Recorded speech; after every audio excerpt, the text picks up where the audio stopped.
News Kannada ವಾಹಿನಿಗೆ ಸ್ವಾಗತ. ಚಿಲ್ಲರೆ ರಾಜಕಾರಣಿಗಳ ರೀತಿ ನೀವು ಮಾಡದೆ ಗೌರವಯುತವಾಗಿ ಸಿಎಂ ಸ್ಥಾನಕ್ಕೆ ರಾಜೀನಾಮೆ ಕೊಟ್ಟು ಬಿಡಿ ಎಂದು ಸಿದ್ದರಾಮಯ್ಯ ಅವರಿಗೆ ಬಿಜೆಪಿ ಶಾಸಕ ಬಸನಗೌಡ ಪಾಟೀಲ್ ಯತ್ನಾಳ್ ಆಗ್ರಹಿಸಿದ್ದಾರೆ. ಬೆಳಗಾವಿ ಜಿಲ್ಲೆಯ ಬೈಲಹೊಂಗಲದಲ್ಲಿ ಮಾಧ್ಯಮಗಳ ಜೊತೆ ಮಾತನಾಡಿ, ಮೂಡಾ ಹಗರಣ ಸಂಬಂಧ ಕೋರ್ಟ್ ಆದೇಶದಂತೆ ಇಂದು ಸಿಎಂ ವಿರುದ್ಧ ಎಫ್ಐಆರ್ ದಾಖಲಾಗಿದ್ದು, ಈ ಬಗ್ಗೆ ಬೈಲಹೊಂಗಲದಲ್ಲಿ ಪ್ರತಿಕ್ರಿಯೆ ಕೊಟ್ಟಿರುವಂತಹ ಯತ್ನಾಳ್, ಸಿದ್ದರಾಮಯ್ಯ ಅವರೇ, ನಿಮ್ಮ ಸುತ್ತಮುತ್ತಲಿನ ಪಟಾಲಂನಿಂದ ನಿಮಗೆ ತಪ್ಪು ಸಲಹೆ ನೀಡಲಾಗಿದೆ. ನಿಮ್ಮ ಹೆಸರು ಉಳಿಬೇಕು ಎಂದಾದ್ರೆ ನೀವು ರಾಜೀನಾಮೆ ಕೊಡಿ ಅಂತ ಯತ್ನಾಳ್ ಪುನರುಚ್ಚರಿಸಿದ್ದಾರೆ.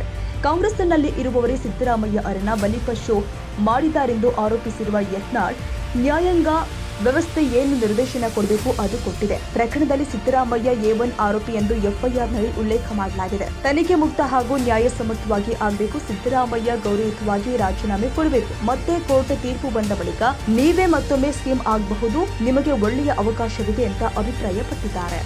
ನೋಡಿ, ಹೈಕೋರ್ಟ್ ನಲ್ಲಿ ಘನತೆವತ್ತ ರಾಜ್ಯಪಾಲರು ತೆಗೆದುಕೊಂಡಂತ ಕ್ರಮವನ್ನ ಎತ್ತಿ ಹಿಡಿದರು. ಇವತ್ತು ನ್ಯಾಯಾಂಗ ವ್ಯವಸ್ಥೆಯಲ್ಲಿ ಅವರಿಗೆ ಏನೋ ನಿರ್ದೇಶನ ಕೊಡಬೇಕು ಅನ್ನೋದು ಕೊಟ್ಟಿದ್ದಾರೆ. ಇವತ್ತು ಸಹಜವಾಗಿನೇ ಲೋಕಾಯುಕ್ತ ನಮ್ಮ ಪೊಲೀಸ್ ಇಲಾಖೆದವರು ಅಲ್ಲಿ ಅವರನ್ನ A1 ಅಂತೇಳಿ ಅಕ್ಯೂಸ್ಡ್ ಮಾಡಿ ಇವತ್ತು ದಾಖಲೆಯಾಗಿದೆ. ಬರುವಂತ ದಿವಸಗಳಲ್ಲಿ ತನಿಖೆ ಆಗ್ತದೆ. ಆದರೆ ಈ ತನಿಖೆ ಮುಕ್ತವಾಗಿ ಯಾವುದೇ ರೀತಿ ಒತ್ತಡಕ್ಕೂ ಮಣಿಯದೆ ಆಗ್ಬೇಕಾದ್ರೆ ಸಿದ್ದರಾಮಯ್ಯನವರು ರಾಜೀನಾಮೆ ಕೊಡೋದು ಅನಿವಾರ್ಯ. ನನಗನ್ನಿಸ್ತದೆ ಸಿದ್ದರಾಮಯ್ಯನವರಿಗೆ ಒಬ್ಬ ಒಳ್ಳೆಯ ಹಿತಚಿಂತಕನಾಗಿ ನಾವು ಹೇಳೋದಂದ್ರೆ ಗೌರವಯುತವಾಗಿ ರಾಜೀನಾಮೆ ಕೊಡಿ. ಮತ್ತೆ ನ್ಯಾಯಾಲಯ ತೀರ್ಪು ಕೊಟ್ಟ ಮೇಲೆ ಈ ರಾಜ್ಯದ ಜನ ನಿಮ್ಮನ್ನು ಒಪ್ಕೊಂಡ್ರಂದ್ರೆ ನೀವು ಮತ್ತೆ ಮುಖ್ಯಮಂತ್ರಿ ಆಗಿ, ಅದನ್ನು ಬಿಟ್ಟು ಉಳುಕಿದ ಚಿಲ್ಲರೆ ರಾಜಕಾರಣಂಗೆ ನೀವು ಮಾಡುವಂಥದ್ದಲ್ಲ. ನಿಮ್ಮ ಸುತ್ತಮುತ್ತಲಿನ ಪಟಾಲಮ್ಮ ಏನು ನಿಮ್ಮ ತಪ್ಪು ಸಲಹೆಗಳನ್ನು ಕೊಡ್ತಾ ಇದ್ದಾರೆ. ಇದರಿಂದ ನಿಮ್ಮ ಇಡೀ ರಾಜಕೀಯ ಇಷ್ಟು ವರ್ಷದ ರಾಜಕೀಯ ಭವಿಷ್ಯ ಹಾಳು ಮಾಡ್ಕೋಬೇಡ್ರಿ. ನಿಮ್ಗೆ ಒಳ್ಳೆಯ ಅವಕಾಶ ಇದೆ. ನೀವು ಗೌರವಯುತವಾಗಿ ರಾಜೀನಾಮೆ ಕೊಟ್ಟರೆ ಈ ರಾಜ್ಯದಲ್ಲಿ ಸಿದ್ದರಾಮಯ್ಯನವ್ರು ಬಿಟ್ಟರೆ ಕಾಂಗ್ರೆಸ್ನಲ್ಲಿ ಆ ಶಕ್ತಿ ಇದ್ದಂಥವ್ರು ಯಾರೂ ಇಲ್ಲ.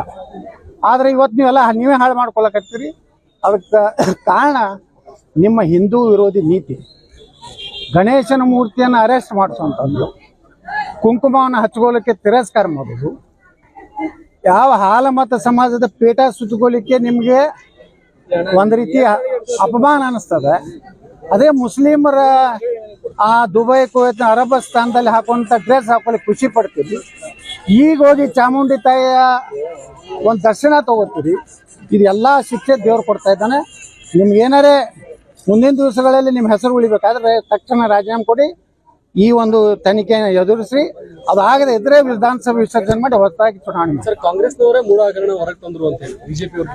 ಹೌದು, ಕಾಂಗ್ರೆಸ್ನಲ್ಲಿರುವಂಥವರು ಸಿದ್ದರಾಮಯ್ಯನವ್ರನ್ನ ಬಲಿಪಶು ಮಾಡಿದ್ದಾರೆ. ಮೂಡ ಹಗರಣ ಆಗಿದ್ದು 8 ವರ್ಷದಿಂದ. ಈಗ ಅದನ್ನ ಮಲ್ಲಿಕಾರ್ಜುನ್ ಖರ್ಗೆ ವಿರುದ್ಧ ಇರುವಂತಹದ್ದನ್ನು ಯಾರು ತೆಗೆದವರು? ಮೂಲ ಅಲ್ಲೇ ಇದೆ ಕಾಂಗ್ರೆಸ್ನಲ್ಲಿ. ನಾವು ಭಾರತೀಯ ಜನತಾ ಪಾರ್ಟಿಯವರು ಅದನ್ನು ಸಮರ್ಥವಾಗಿ ನಾವು ಹೋರಾಟ ಮಾಡಿದೀವಿ, ಜನರ ಮುಂದೆ ತಂದೀವಿ.